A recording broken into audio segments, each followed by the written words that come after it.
Good morning, world. This is Steve Rao on Pod and Roku TV's World Edition, and we welcome you to this wonderful show where we talk about global affairs, innovation, and an increasingly changing and turbulent world politically. Today, I would be remiss if I did not bring up the game changer in the 2024 presidential elections. As governor of Florida, Ron DeSantis dropped out yesterday out of the presidential race, saying that he would endorse former President Trump. This leaves everyone with all eyes on Ambassador and former governor of South Carolina, Nikki Haley, who will now make a claim to the DeSantis supporters. She is the best person to take on President Joe Biden in 2024. This is going to be a very, very interesting development, and we look forward to talking about that on this show. Will DeSantis' endorsement of Trump help him solidify the base, clinch New Hampshire, and then win the presidency, at least the presidential nomination? We'll be talking about that and tomorrow on World Politics, although I have a city council meeting that starts at 4:30, so I won't be there. Israel Prime Minister Benjamin Netanyahu rejected an offer from Hamas to release hostages in return for a complete withdrawal from Gaza. ExxonMobil filed a lawsuit against two investment groups that have proposed a shareholder vote on the new climate targets. And a Russia fuel export terminal suspended some operations after a fire erupted in a suspected Ukraine drone attack.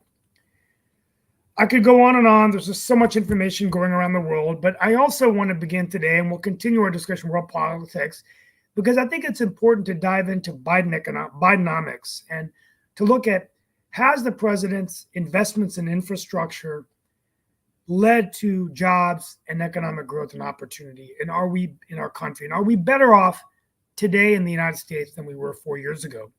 And is the world better off with a war in Israel and a war in Ukraine? Now, last week, the president of the United States, Joe Biden, made a case in North Carolina that his $3 trillion of investments was working, leading to over 880,000 households in North Carolina now with broadband, and an $82 million investment he announced, which would provide coverage to 16,000 more high-speed internet in rural areas, reducing the monthly internet bill to $30 a month. He talked about Corning and Comcast and others who are laying fiber optic network, investing hundreds of millions of dollars and creating many, many jobs. And let's not forget the $31 billion of investment in North Carolina manufacturing companies of semiconductors, largely because of the CHIPS Act, which have actually led to significant jobs with Wolfspeed, formerly Cree, VinFast. In Morrisville, we have Forge Nano, a lithium battery manufacturer. All of these companies are doing wonderful, wonderful things in North Carolina. So the president made a case that the economy is stronger. And it's going to be very interesting as we put him against either Trump or Nikki Haley. What is the argument for Republicans to get back? These are the things that we're going to be debating today for a few minutes, at least with me. Welcome to the show. Let's get started. We have with me today Mark Lee, our co-host and producer, Nick Paladiva, and others who will be joining this panel, and Sasha Starr. Welcome, Sasha. We also want to get an update from Ukraine. Well, I'm going to jump right into the elephant in the room, DeSantis. Of course, we'll be talking about this in world politics, but what do you all think this means for the presidential race? Do you think it's pretty much signed, sealed, and delivered for Trump? Will Haley pull off a surprise win? I think if she wins New Hampshire, then I think the momentum could swing her way. So I guess it's really all going to come down to New Hampshire, right, fellows? No, it'll come down to March the 5th. Okay. Super Tuesday. We'll see how well she does. And she has the biggest gift that Trump gave Haley was the time that Trump mixed up Haley with Nancy Pelosi, believe it or not. In other words, he kept railing on Haley. Haley did this in Congress. Haley did that in Congress. And Trump was clearly suffering from dementia because he confused Haley with Pelosi. And that happens when you start hitting your 80s. I mean, even chess players know at age 50, you stop playing competitive tournament chess. Kasparov did, a lot of players did.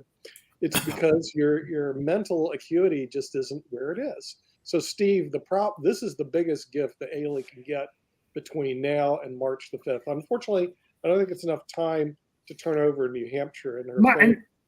Right. But, And my before question we would get be, to Mark, yeah, go ahead, Mark. Give me what I'll follow up on that before I want to listen to what Sasha Starr and yeah, no Mark problem says. at all. Like I said, I think it is as Nick said, a big gift to Trump, and it'll be interesting to see how it plays out. And all along those lines, I mean, he is still collecting endorsements of former opponents. As a matter of fact, not only did DeSantis back him, but Tim Scott was up in New Hampshire backing him as well. So it'll be interesting to see how all these endorsements play. Most people that I am talking to think that it is a given and that it will not change anytime soon, that it's going to be Trump versus Biden in that classic rematch. I think about Ali and Frazier and their various boxing rematches and all along those lines, but it will definitely look like it was heading toward a rematch unless something catastrophic changes, and some of these indictments on both sides could be catastrophic changes that could change the course and the trajectory. But right now, it does look like we are heading toward a rematch between those two individuals. So we will have a returning president, whether it's the current sitting president as a returning president, or whether it is, like as many people on this network have said, Grover Cleveland, it is somebody that won, lost, and then won again. And then there are some people that are wondering if he wins again, what those consequences will be, and all along those lines. I did hear an interesting comment, and I'd love to hear both your thoughts as well as Nick's thoughts, as he is from this state. But I was reading in a Facebook post or some other post, it was somewhere on the internet, that there was a former opponent of DeSantis that said that even though he will be coming back to Florida as a lame duck, and we do know he took on Disney, speaking of ducks and everything along those lines, that he will not be your typical lame duck. They were saying he will probably be an angry duck, which means that he might be on a vengeance tour and all along those lines, even though he can not apparently run for the governorship again. So I was wondering both of your thoughts around that, because he did make a lot of enemies in the Florida area, and there are some people that think that he might be on one of those vengeance tours should he go ahead and now that he's dropped out, and now that he will be a lame duck. So a lot of people in Florida, from my understanding, are worried about that. It was one of his opponents that brought that up. But any thoughts around that?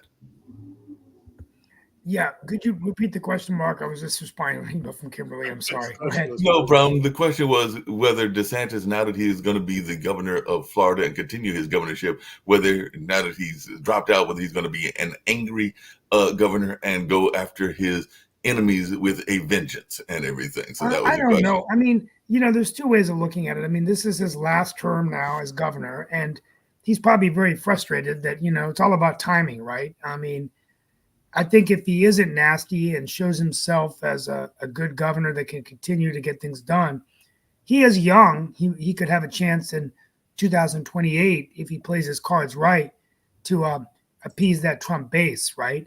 So I just think it really matters. I mean, if he's nasty and a poor loser, and he's not going to be nice to Democrats. I mean, he's going to continue to lead as a conservative governor, shipping out immigrants and refugees to Martha's Vineyard, doing all those kinds of things.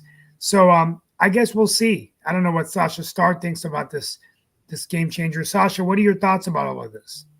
Well, when you're talking about Trump's base, in either case, whether he will win this election or he will lose this election. Now, let's suppose he wins this election, at least nomination for sure, election possibly. Now, he has another 4 years. So in 4 years' time, doesn't matter about his legal problems or so on, let's leave it for a second.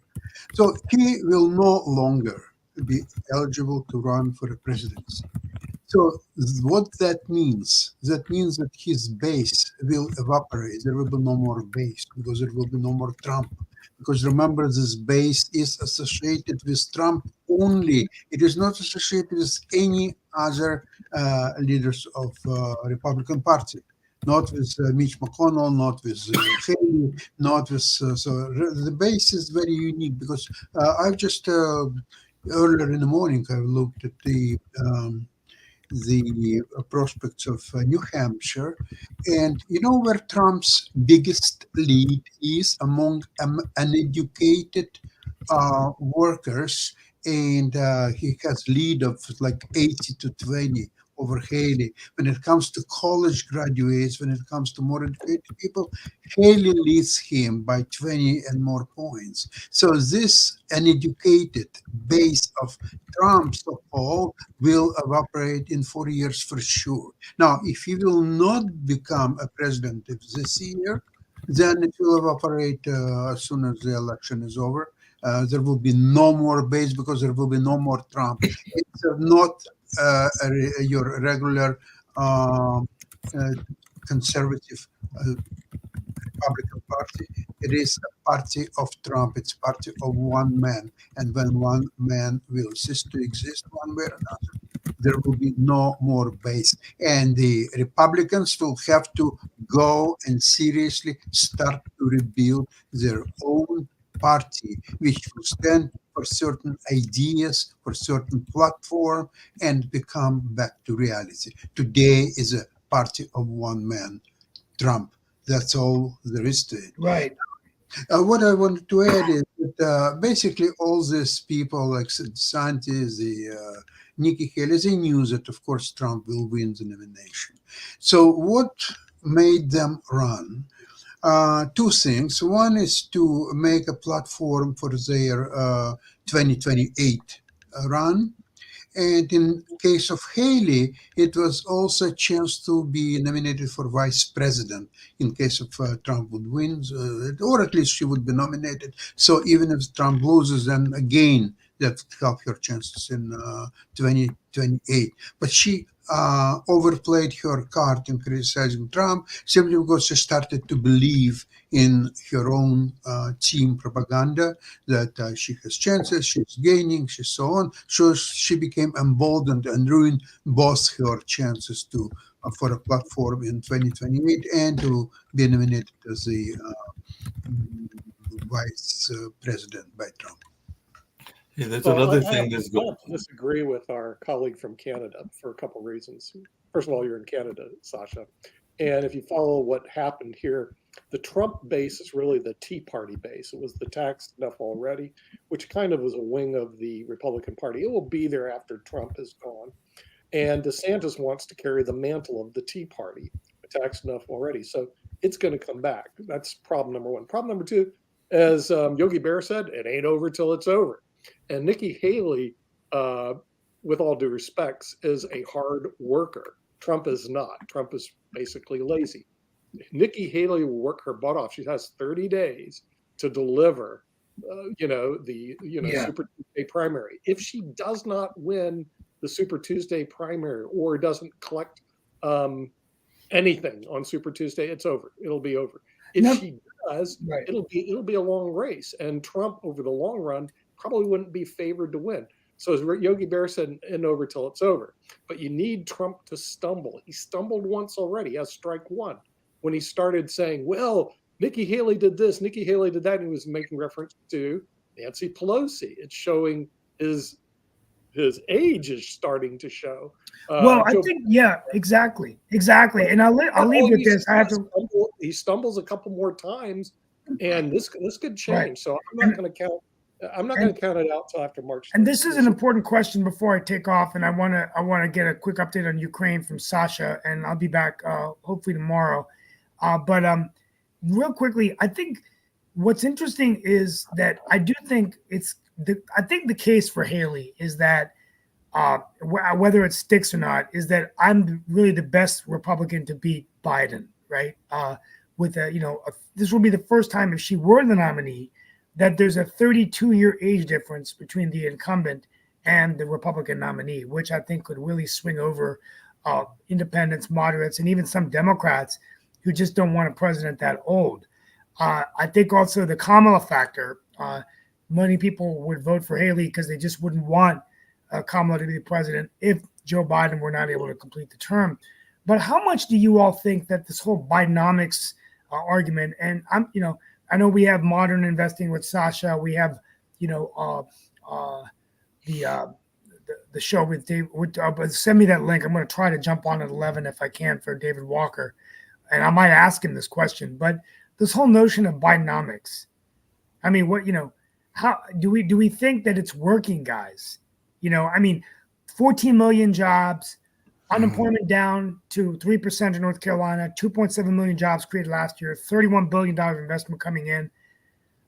But why are the Republicans on the other side saying that we're in debt and inflation and interest rates? So I don't know what to believe anymore. But I mean, in terms of economics, it does seem like there is improvement, and Sasha and Nick would know better than I would, and all along those lines, because they are in that investment space. But a number of companies are doing well. There is the unemployment figures, and I do know that they can be skewed one way or the other, and all along those lines. But it does seem like we are improving, and there's a lot of investment in infrastructure projects and all along those lines. But as several people have said on this show and other shows as well, there is a messaging issue, and I don't know that message is getting to people. And for years now, and I would argue for decades, we have been very much into shortened messages. I think Kelly brought that up on one of our past shows, and definitely into a lot of rhetoric and all in that space. So I think a lot of people are paying attention more to the showmanship and the kind of like personality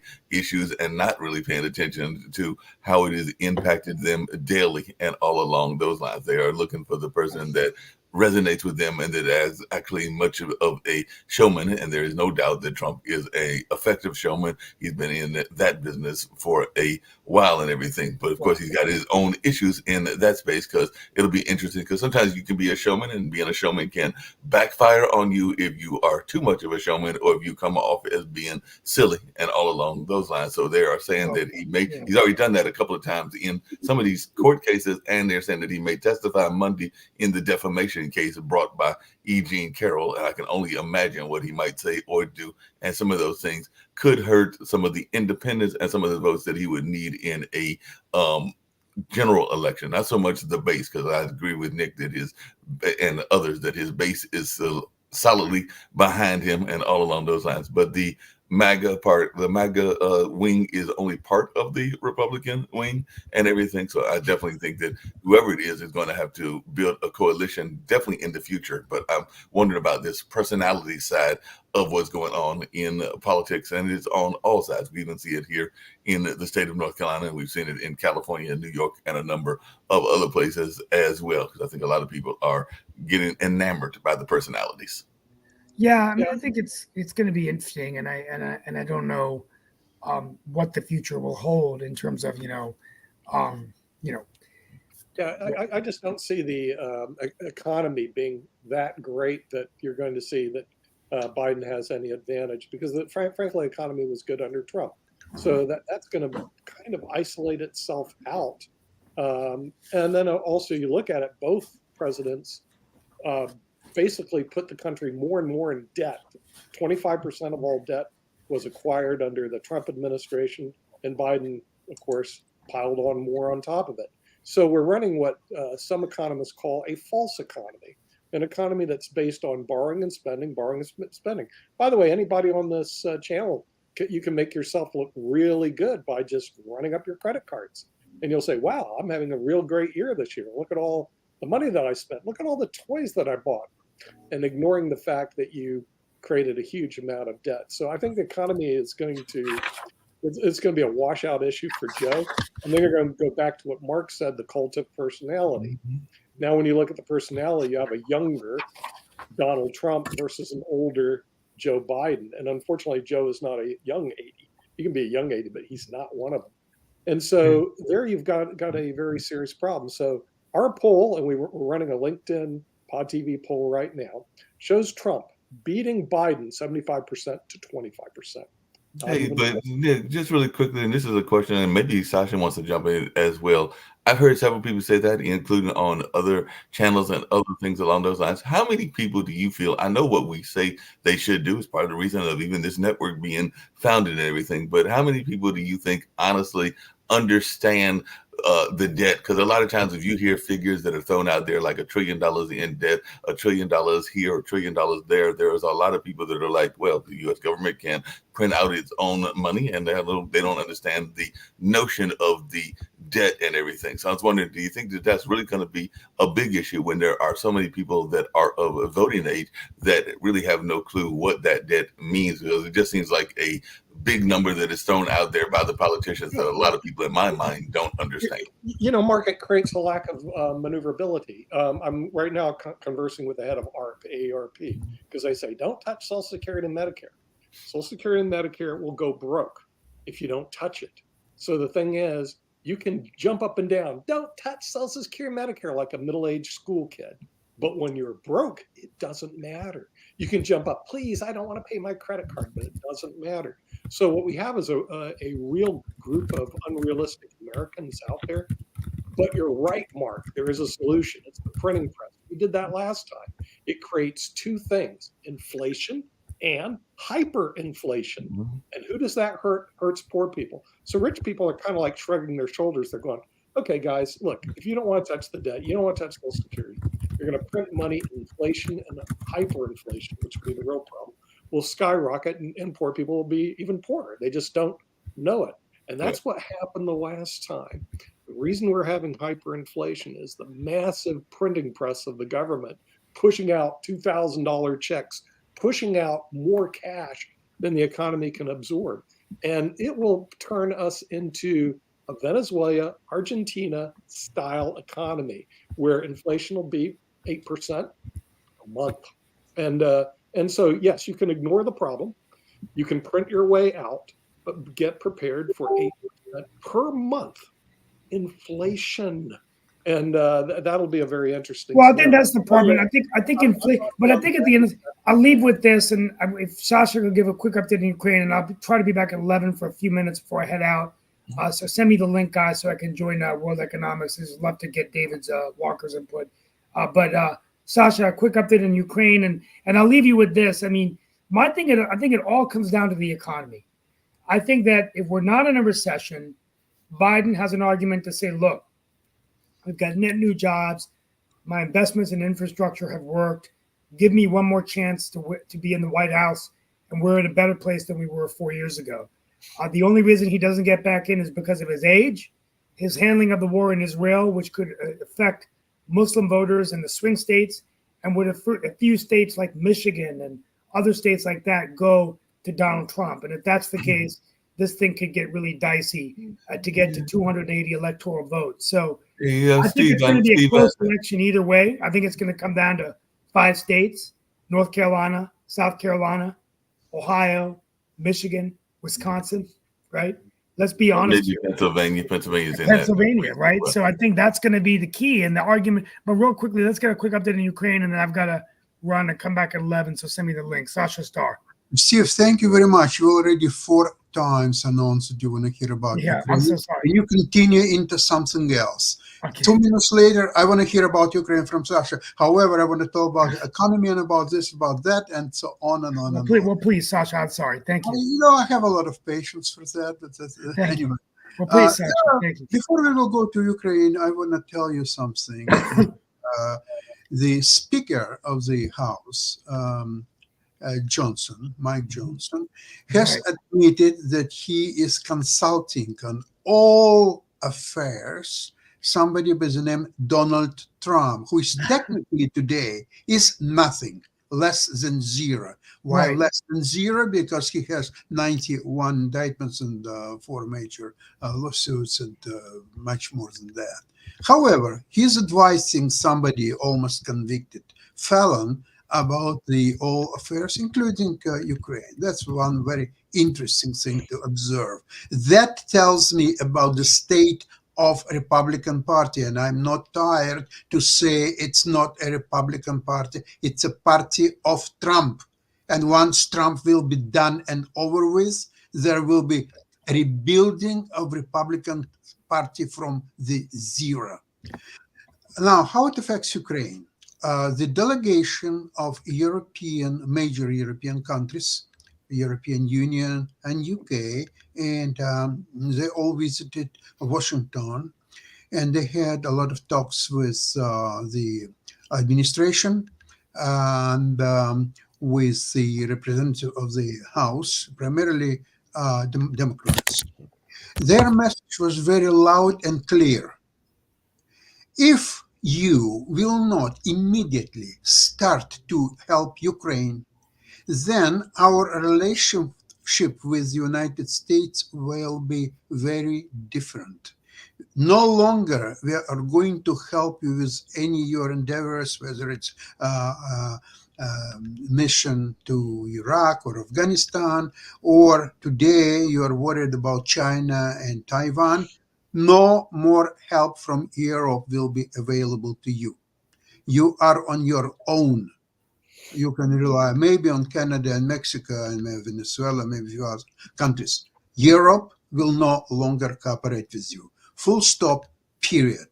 Okay, so this is basically a new development that Europe now is, they already put their military production on extremely new level, not only to help Ukraine, and helping Ukraine means helping themselves against Russian aggression.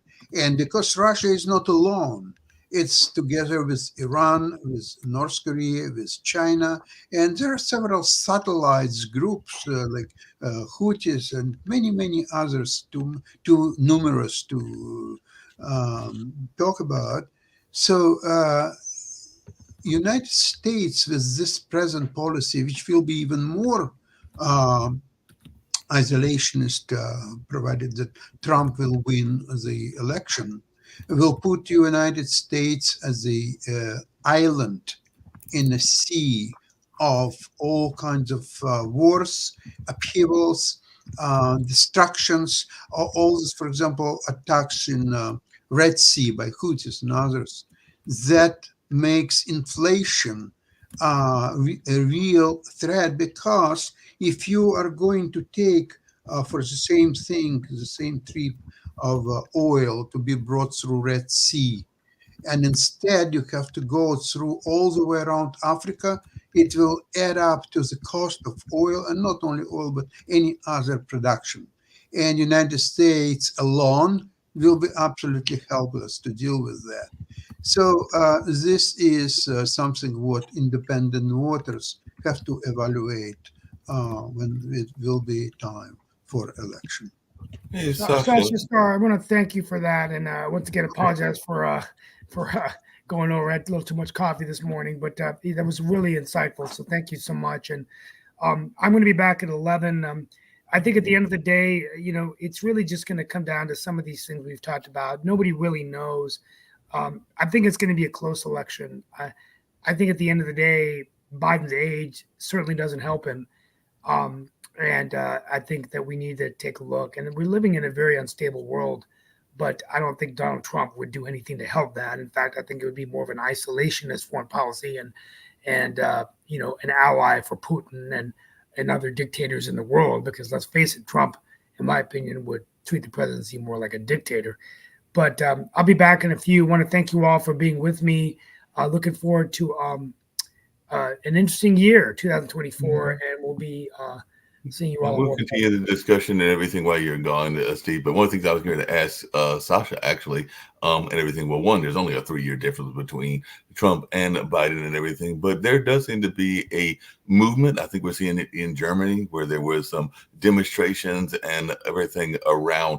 It's not just the immigration issue here in the United States, but it is worldwide, because there is even some people that are rallying against what they are saying are the far right deportation plans and all along those lines. So just wondering, are we seeing more of a move to the right worldwide in your assessment and everything? I did see that a certain individual, Elon Musk, who we we are, and it is World Edition. So one thing is today they're opening up the Sri Ram Temple, which is and we're talking about nationalism. So Modi's a perfect example. There is a movement of nationalistic politics. The Hindu state in India opening up a Lord Ram Temple, which was actually built on a Muslim mosque. There's been a lot of the Supreme Court of India ruled that the Hindus could build a temple there.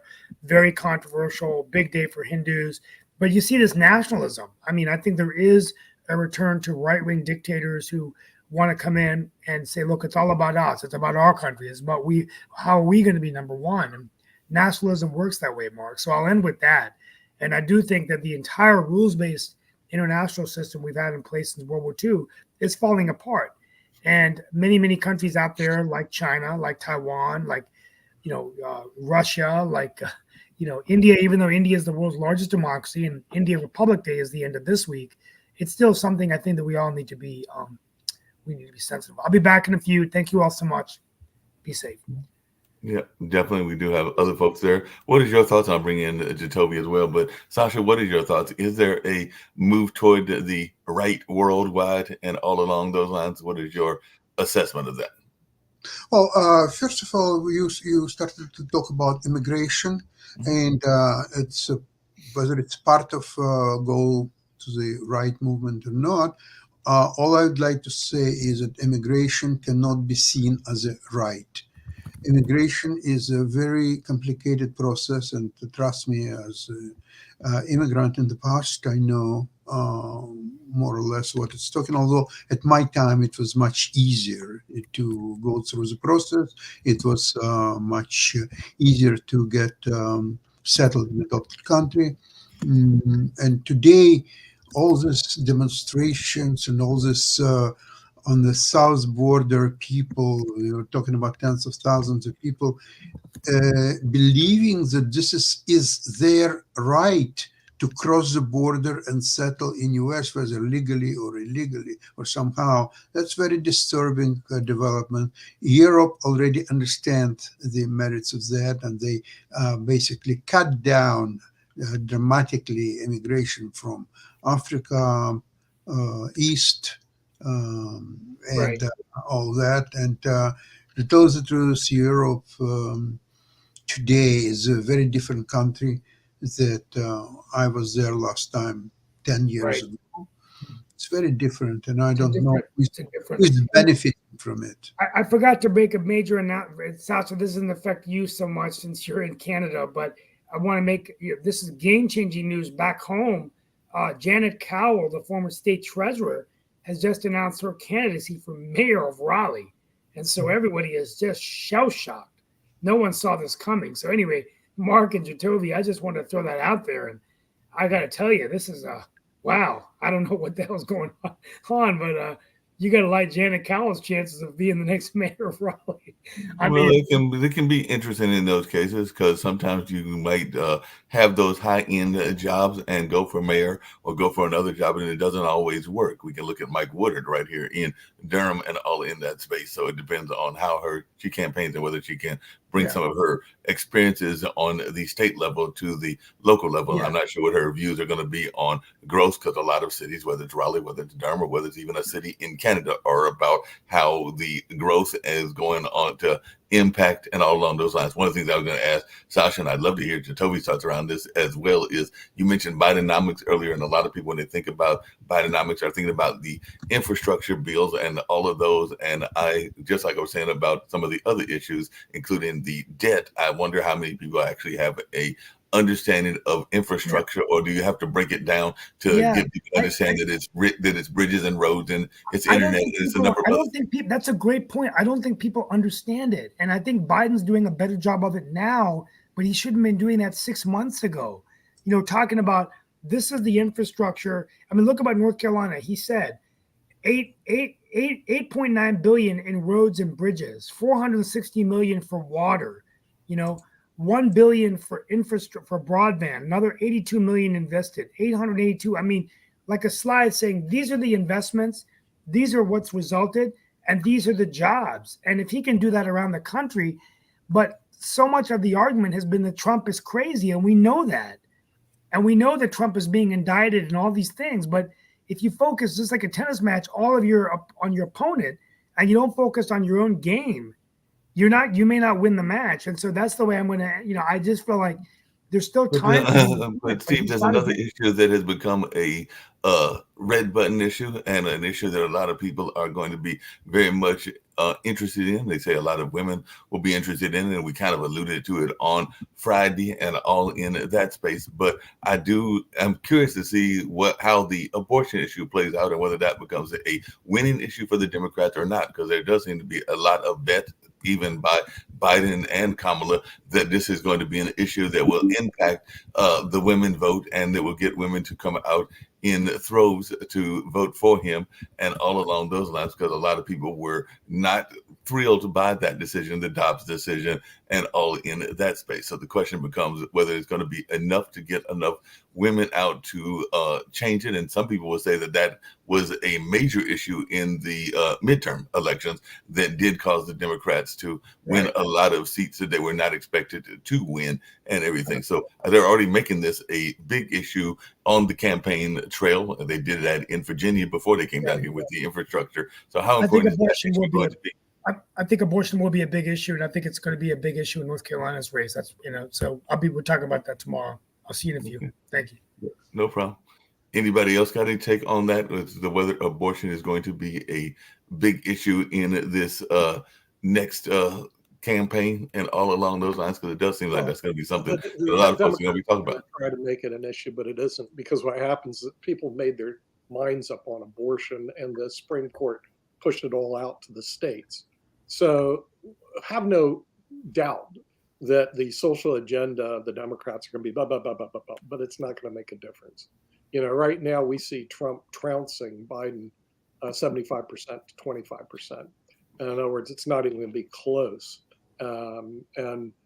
Yes, I would like to say the polls are different, but they're not. They are what they are. Immigration can be a big issue. But again, that's the one that Democrats are going to lose on, it looks like right now. Every metric that I see, the Democrats lose, okay, against Biden or Haley.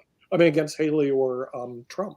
So, and it's not just me, it's Davos. A lot of the world leaders are going like, let's get ready for another circus will come to town for 4 more years. And we know it's a circus because that's what he brings. He brings all the craziness of a circus to town.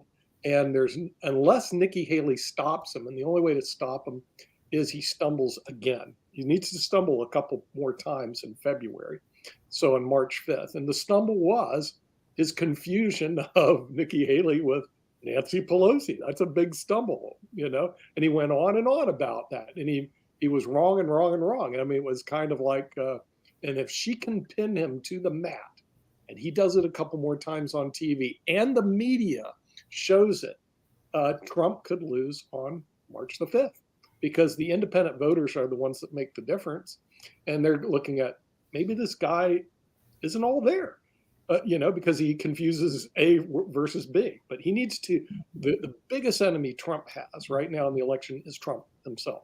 Well, that raises that raises an interesting question, because there was another candidate many years ago that stumbled before he passed away, and all along those lines, and he got a nickname and everything. So one of the things that I remember about Ronald Reagan was this notion of Teflon, and I'm wondering if there isn't some Teflon to Trump as well, because this is not the first time, and I think Jacoby will agree with me, that he has stumbled. He has done some things around words that were said wrong. He has done some things around stumbling himself, but we see more of the media covering what Biden has done versus what he has done. So it's not the first time that he has made a verbal slip or even another slip as well. So do we have a case of Teflon Trump? Because I do remember Teflon being an issue around Reagan as well. So Jacoby, do we have Teflon Trump? Is he getting away with some things that he's saying that people are not paying attention to, and he's got that little bit of Teflon bouncing off of him?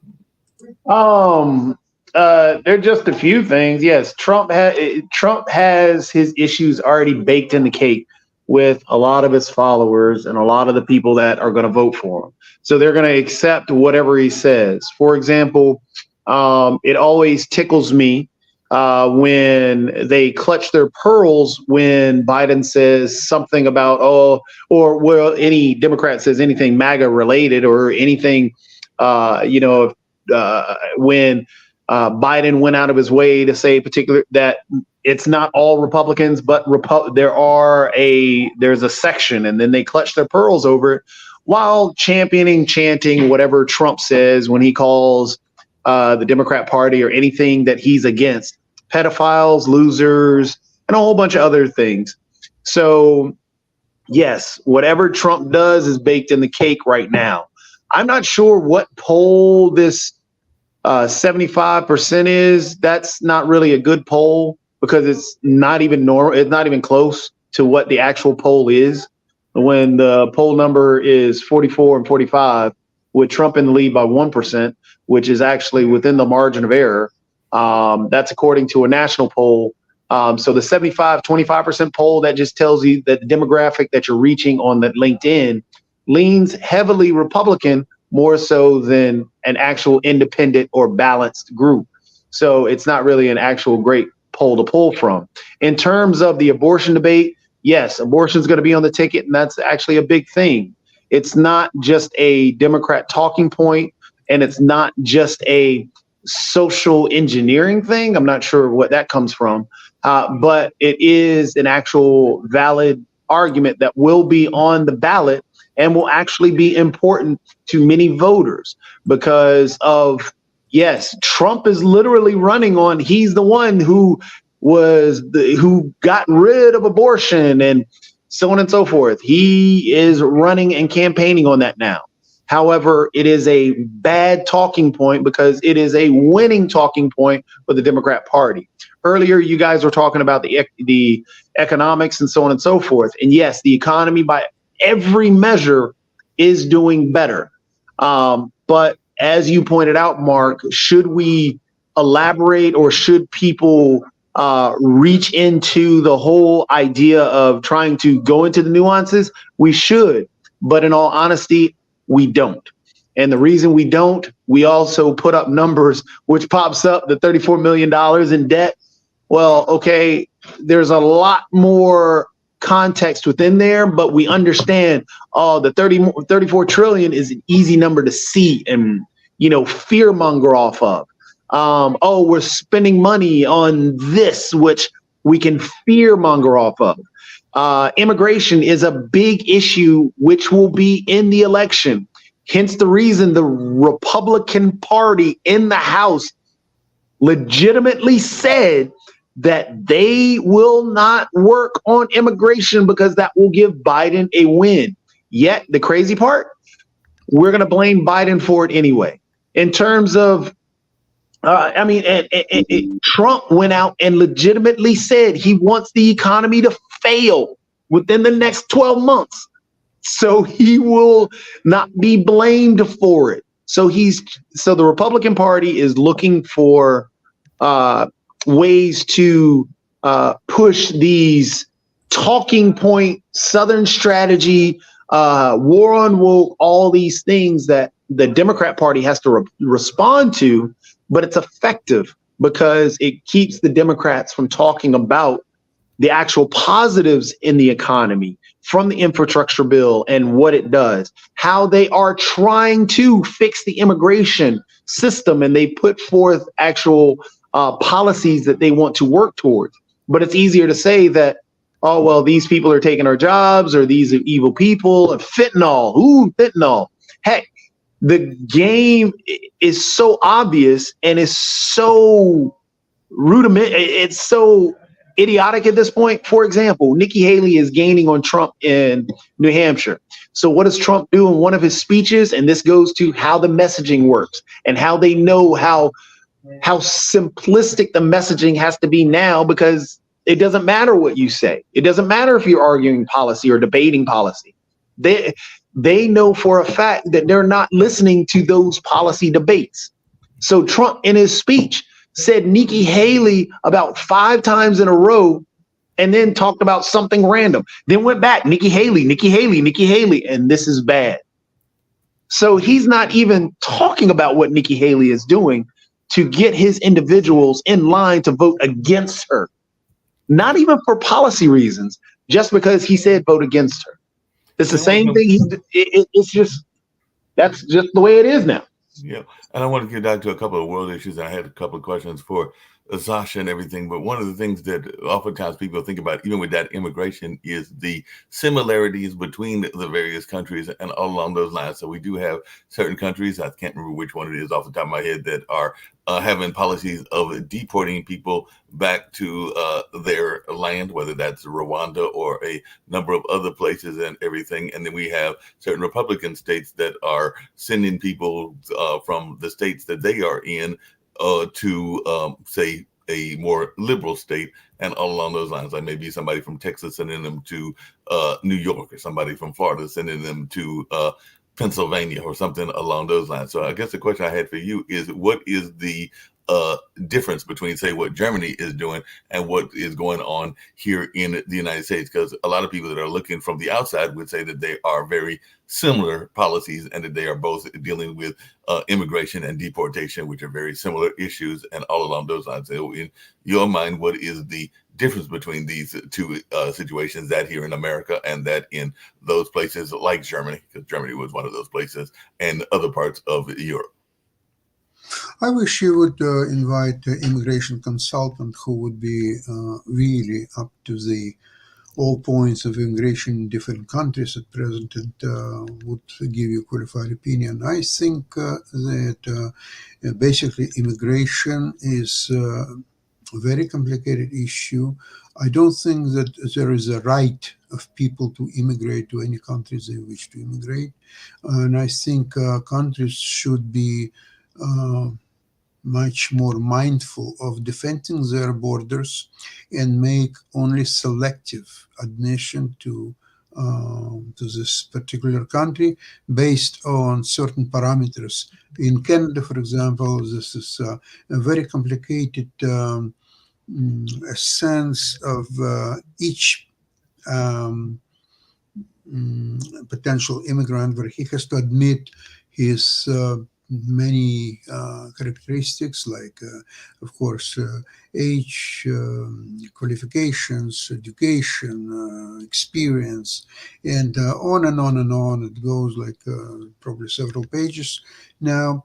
And then they evaluate this and processing and put extra points on each particular questions, and then they have a minimum qualifications numbers and so on. It's I'm not a great fan of this prospect, because it's too mathematical and scientific, and has probably little to do with realities. But then what you do, what's the alternative, is just to give it to all the immigration officials and make selection just the way they feel, whether this person is right for immigration or not. So it's difficult, the issues. There's no perfect solution. It all depends what really country wants. Country wants to admit more immigrants, so they have to make application process less restrictive. If a country doesn't need immigrants and doesn't want to admit, then make it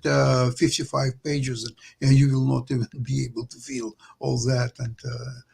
And Canada is blessed that there is no illegal immigration, because it's surrounded by oceans, and United States on the south, and that's all there is to it. Yeah, tell me what your thoughts, because it does seem to be that there's been more notions around immigration and deportation, not just here in the United States, but worldwide as well. But just wanted your reflections and thoughts on that issue. So just to point out, there are actual limitations everywhere for immigration. Every country, including the U.S., and nobody is saying they have a right to move to a separate country. What it is people are moving to find a better life for themselves or their family. So we can't have this misconception that, oh, well, a person leaving Guatemala who's coming through Mexico believes that they have a right to go to the U.S. That's not what they're doing. Same thing with an individual who decides to immigrate from Mexico going straight through the U.S. to go to Canada. They don't believe that they have a quote unquote right. The idea is that they're trying to find a better life. Same thing coming out of other areas across the globe, coming from Gaza, coming from Egypt, they're all just trying to find a better life for themselves. So it's not, hey, I have a right to be here, so you must accept me.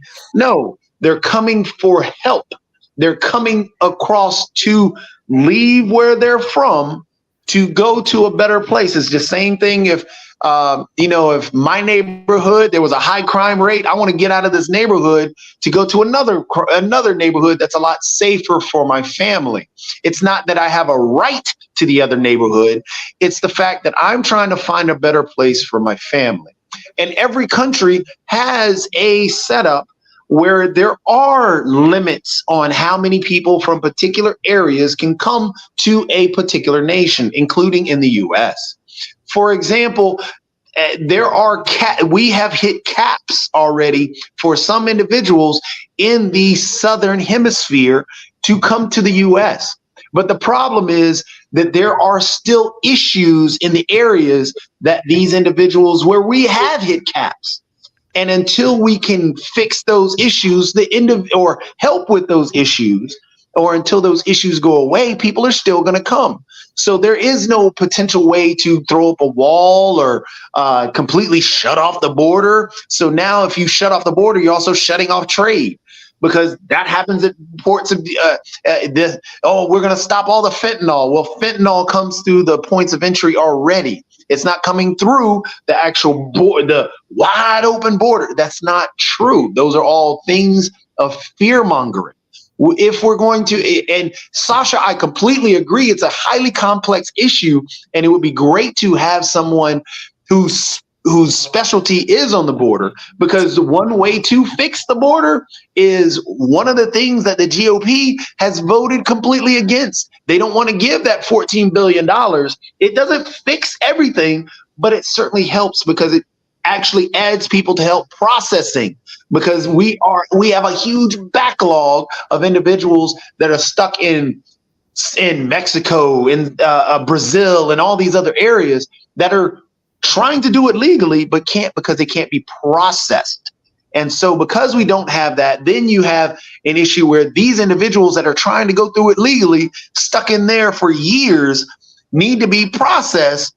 But now they're starting to be attacked where they are. So they have to make this venture, this bad venture. So we have to stop thinking of immigrants as being something bad on our society. Immigrants are great for our society. They help our economy tremendously. They provide jobs and they fill jobs.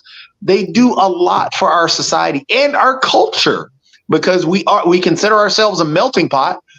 So therefore, let's accept more people into that melting pot to make that flavor of our culture better, because the immigrants that come to the US have the lowest crime rate and compared to native born Americans. So we got to change our mindset and understand that we need to fix the immigration and not demonize the immigration system and the immigrants coming this way.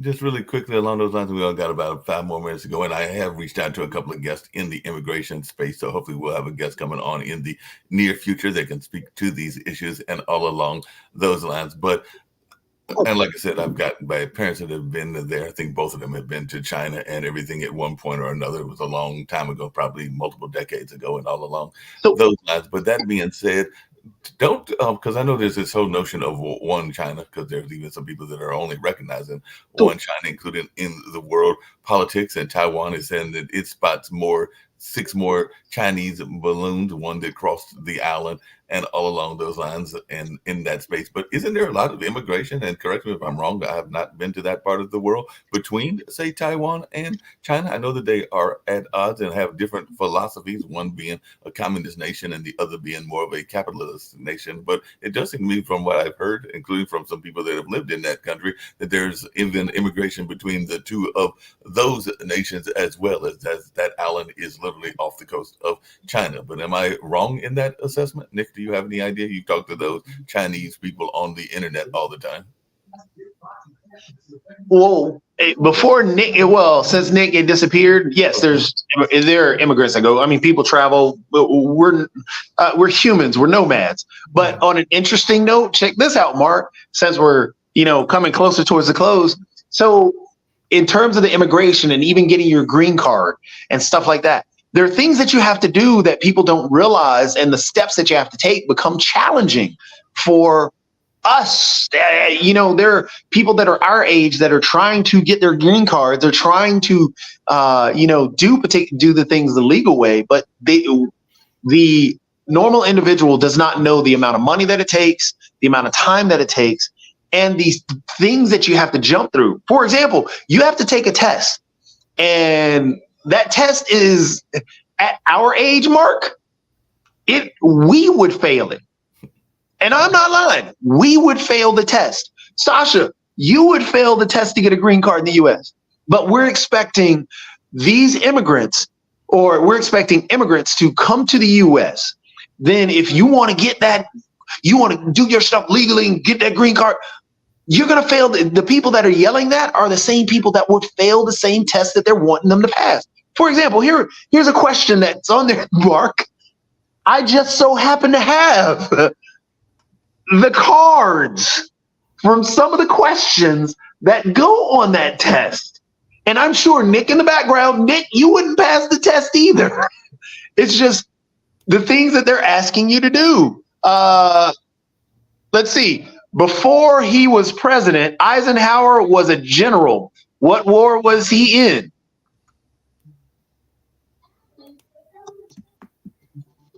Anybody? You got to know this for your green card test. Wouldn't that be World War II? World War II it is. Yeah. Now you got to answer all these questions. Let's see. We got the two major parties. That's an easy one. When was the Declaration of Independence adopted? It was signed in 1776, but I was thinking it was adopted before then. When was it adopted? If it was signed in 1776, I'm going to go with 1775.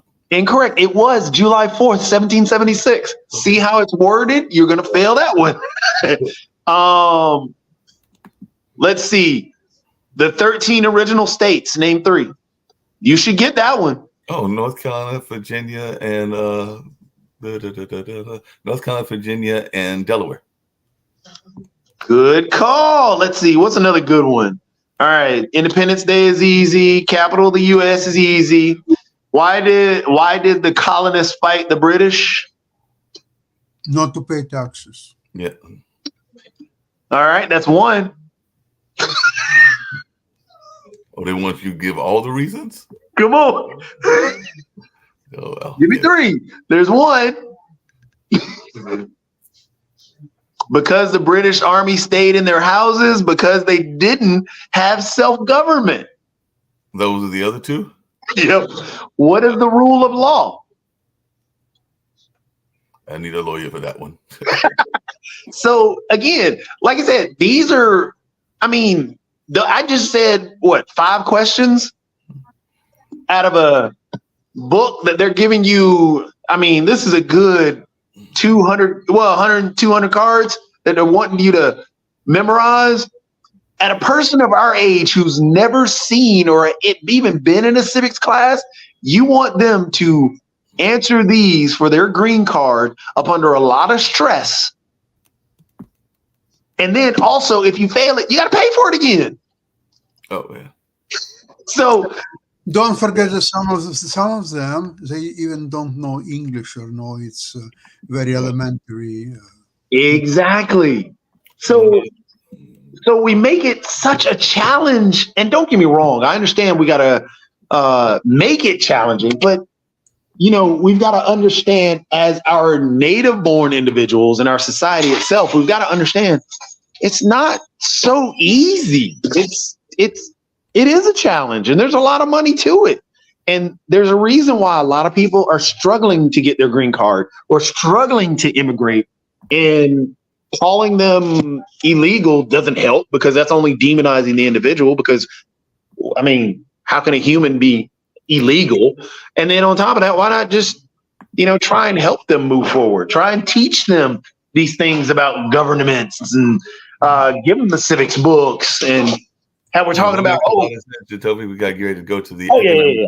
The other thing I was going to mention really quickly, and we can talk about this tomorrow, is apparently the EU is seeking consequences for Israel over opposition to the Palestinian statehood, and apparently the EU's Borrell has said that Israel's plan to destroy Hamas is not working. And I'm not saying that he's right or wrong, but we can bring that up on tomorrow's show and have some conversations around that as well. But this has been a robust conversation, and we'll get ready to get on out of here and have the Economics Monday show as well.